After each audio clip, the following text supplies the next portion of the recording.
एक फौजी की दिल छूने वाली कहानी। ये कहानी एक सैनिक की है जो वियतनाम में युद्ध के लिए गया था।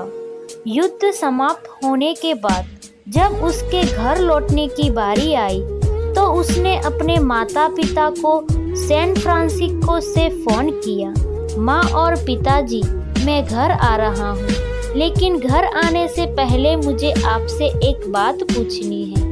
मेरा एक दोस्त है जिसे मैं अपने साथ घर लाना चाहता हूँ, क्या मैं उसे ला सकता हूँ? बिल्कुल बेटा, ये भी कोई पूछने की बात है। हमें तुम्हारे दोस्त से मिलकर बहुत खुशी होगी, माता पिता ने जवाब दिया। लेकिन पहले एक बात आप लोग जान ले, सैनिक बोलता गया, युद्ध में वह बहुत बुरी तरह घायल हो गया है।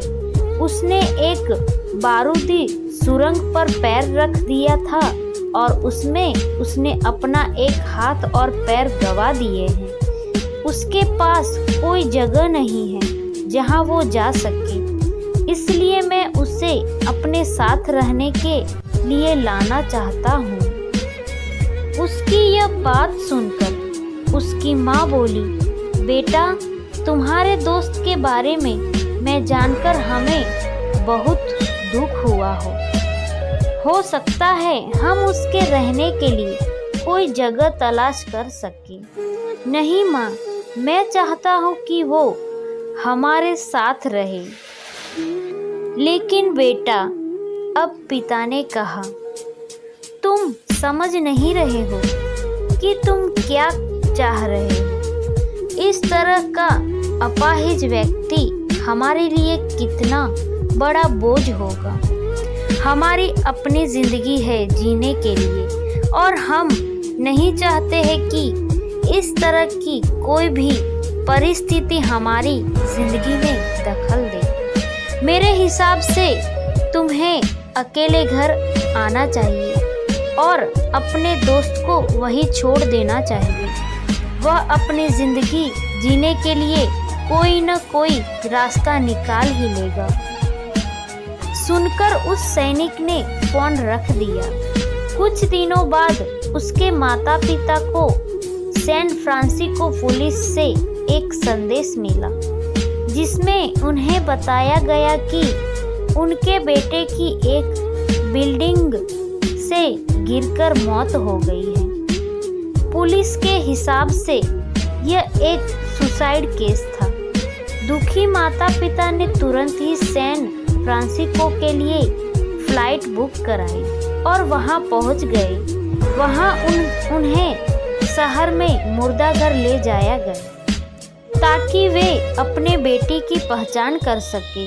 उन्होंने उसकी पहचान कर ली, किंतु ये देखकर उनकी कपकपी छूट गई कि उनके बेटे का बस एक हाथ और पैर था। दोस्तों, इस कहानी में जो माता पिता है वे हम में से बहुत से लोगों की तरह है जो अपनी सुविधाओं को सबसे अधिक महत्व देते हैं। वे उन लोगों से प्यार करना या रहना या समय बिताना चाहते हैं जो दिखने में अच्छे हैं, स्वस्थ है या फिर जिनके साथ रहकर उन्हें मजा आता है। वे ऐसे लोगों को पसंद नहीं करते जो दिखने में स्वस्थ, सुंदर या स्मार्ट नहीं है, या जिनके साथ वे मजा नहीं कर पाते, या जो किसी भी रूप में उनके लिए असुविधाजनक है। वे ऐसे लोगों से दूरी बनाकर रखते हैं। लेकिन कभी-कभी उनके इसी व्यवहार के कारण उनके सामने ऐसी परिस्थितियां उपलब्ध हो जाती हैं जब उन्हें पछताना पड़ता है।